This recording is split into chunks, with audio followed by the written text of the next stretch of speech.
Hey, look, man, it feels great because I bought up this Trae Young stock a while ago. I've sat down and I've seen the Trae Young slander for 2 seasons. And finally, man, look at where these guys are at. So let's talk about it.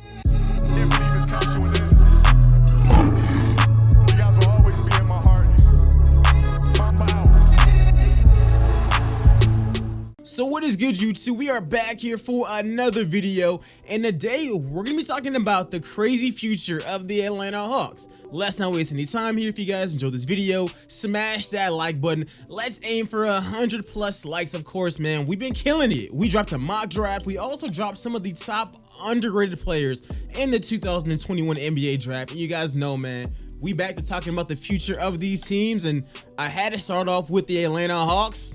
I made a video about them last season, and you know, for the longest, I've kind of been saying that neither team, Dallas or the Hawks, lost that 2018 draft trade where Trae Young and Luka got swapped. I think both teams won. Yes, Luka is a generational talent. We know this, but Trae Young ain't a bum either. And they got Cam Reddish, where y'all don't understand, man. I had to be patient with that one. I had to be so patient with Cam Reddish because I ain't gonna lie, he's making me look bad. He's played 3 games and he's looked very solid in the Eastern Conference Finals. And the fact that this team is here in general is incredible. Whether Trae Young makes the finals or not, this team accomplished so much in a short amount of time. Last year in that video, I pretty much talked about Lloyd Pierce would get fired, and I predicted that off the jump, and that's mainly because the team was failing and he had no coaching experience at all. And notice how immediately after he gets fired, Nate McMillan has his team playing some of the best basketball I have seen them play in a very long time. And with that being said, don't fire Nate McMillan. Let him keep this job, and let's say that you do replace him, maybe Mike D'Antoni, but if possible, keep Nate McMillan. This is Atlanta's most successful season since like Joe Johnson and Paul Millsap like 5 or 6 years ago, bruh. And this team is still mad young, so definitely keep this thing the same and just keep on building with what you already got. Trae Young is not Luka Doncic, but Trae Young has the potential to be one of the best players in this league. I'm not saying Luka level. I can see him being in that top 10 one day. People have made him to be a villain because of the Knicks, but Trae Young has led this team averaging incredible numbers these playoffs and being the underdog in every single round. The Knicks, underdog. Philly, underdog. Milwaukee, underdog. So yeah, Trae Young is definitely somebody you just do not trade. You don't consider trading him. You do none of that because Trae Young has proven that he might be that guy. He's not good defensively. We know that. Say what you want about him, but Trae Young is one of the most entertaining players to watch in the NBA if you are unbiased. John Collins is an interesting case because they're going to have to pay that man, and they're going to overpay him for sure. Max players, majority of them are going to be overpaid. It's just the way that like the NBA works. But John Collins is somebody that I think could be a 3rd, maybe 4th option on a championship level team. The one thing the Hawks have this year is a lot of depth. So John Collins is definitely a young player that like you want to keep around. Cam Reddish, even though Cam was horrible his rookie season, he's gotten better. And like I said before, man, I bought into that Cam Reddish stock early on. The whole thing about him is just giving him time to grow. And the thing about the Hawks is that they've had injuries in this postseason, and Cam is coming back from an injury, and he's been able to get a few minutes here and there. And during those 3 games, during the Eastern Conference playoffs, he's averaging about 10 points on really good shooting, and he's playing very good defense, and it looks like he has his confidence back. I think Cam Reddish could be eventually one of the top 2 to 3 players on this team. Maybe that's going to be a lot more difficult now, but Cam Reddish he's still an incredible talent. And once that guy hits his stride, this team is going to be incredible. This team also has a very good asset. Location. We obviously know Giannis is one of the best talents that we've ever seen. Nobody pulling up to Milwaukee. LeBron had trouble getting people to come to Cleveland. Trae Young is in Atlanta. Trae Young is in the perfect spot to where star players will want to come there. Yes, I know it's not California, it's not the Knicks, you can get people to come to Atlanta. And like I said before, this team has a lot of good role players and so many assets. Like example, Cam Reddish is young, Kevin Huerter's young, Onyeka is young, John Collins is young. This team has the assets to make a lot of trades and get even better players and better pieces to actually fit this team. They got Gallo now. Last offseason, the Hawks really made a push to get better, and that's exactly what they did. And this year, even though they made the Eastern Conference Finals, nobody expected them to actually be here, and now they've proven themselves.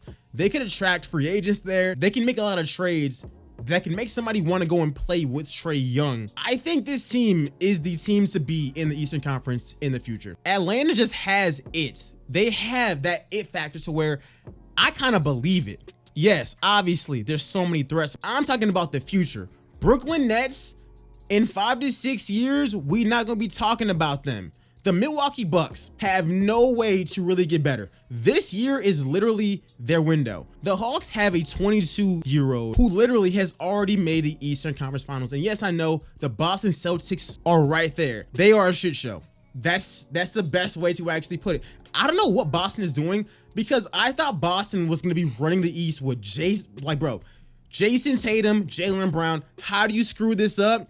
I don't know. Danny Ainge has a boatload of draft picks, does nothing with it, and drafts mediocre talent. So now they got iffy players, Jaylen Brown, Jason Tatum, and really nowhere to go from there. Oh yeah, and Brad Stevens, who's never ever a GM. The three things saving them are Tatum, Brown, and Udoka is a very good coach. A very good coach. So yes, Boston is definitely still kind of in a mix there. But as far as the Knicks, I'm not worried about them. I like Barrett, but let's be honest, they don't have a #1 guy yet to actually lead you anywhere. So the Knicks fans are gonna hate that, but come on, y'all. Philly is an interesting case because Joel Embiid should have been this year's MVP if he actually played. From what I've been reading and seeing, Ben Simmons ain't going anywhere. And this team is gonna miss their window. I talk about windows all the time, but Boston is literally a team that missed their window wide open. And now look at them. They gotta wait for that window to literally become open again. Philly is a team, they are literally missing their window right before our eyes. Joel Embiid is somebody that used to always get injured, and even this season, MVP season, he gets injured again during the playoffs. Yes, he put up 30. He was still great.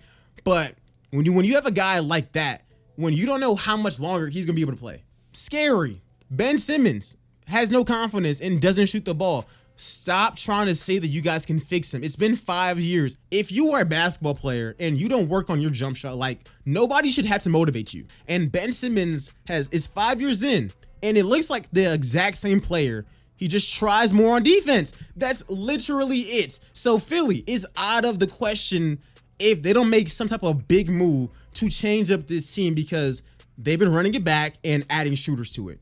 Great concept, but if your lead ball handler, your second best player on the entire team, cannot be in the game in the last 2 minutes, looking at it right now, the Atlanta Hawks look like they got the future of the East on lock. Like, it's kind of weird. The right city, a superstar in the making, a bunch of assets. I don't think that this team is gonna fumble this opportunity.